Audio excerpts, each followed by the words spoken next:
एक समय था जब जंगलों की सन्नाटा चीख बनकर फूट पड़ा था, जब पहाड़ों की शांति को क्रांति की लपटों ने निगल लिया था और जब एक साधारण सा युवक अपने लोगों की खोई हुई अस्मिता को वापस लाने के लिए देवता बन गया था। यह कहानी है उस महापुरुष की जिसे आदिवासी समाज ने धरती आबा कहा, जिनकी हुंकार ने अंग्रेजों की सत्ता हिला दी, जिनके संघर्ष ने दमनकारी हुकूमत की नींव को चकनाचूर कर दिया। 19वीं शताब्दी के अंत में अंग्रेज अपने कुटिल इरादों के साथ जल, जंगल और जमीन पर कब्जा जमाने चले थे, लेकिन वे भूल गए थे कि यह भूमि किसी राजा की नहीं बल्कि उन असली मालिकों की थी जिनका नाता इन वनों से सदियों पुराना था। जब आदिवासियों को उनके अपने ही जंगलों से बेदखल किया जाने लगा, जब उनकी पहचान मिटाई जाने लगी, तब एक ज्वाला भड़क उठी, एक नाम गूंज उठा और वह नाम था बिरसा मुंडा। यही वह नाम था जिसने अपने लोगों को संगठित किया, अन्याय के खिलाफ आवाज उठाई और अंग्रेजों के जमींदारी प्रथा के जाल को उखाड़ फेंकने की कसम खाई। यह मात्र विद्रोह नहीं था, यह एक उलगुलान था, एक महाविद्रोह जो आदिवासी अस्मिता और संस्कृति की रक्षा के लिए लड़ा गया था।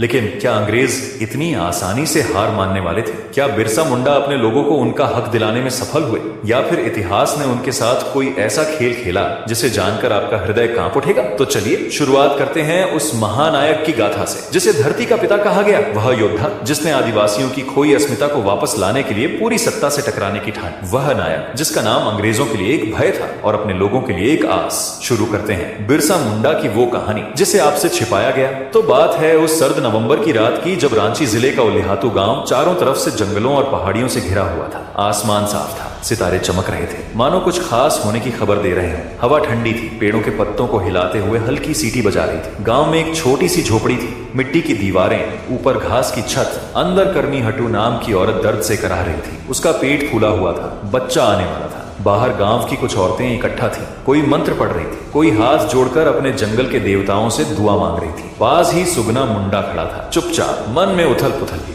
कुछ बुजुर्ग पेड़ के नीचे बैठे धीमी आवाज में बात कर रहे थे, भगवान सब ठीक कर देगा।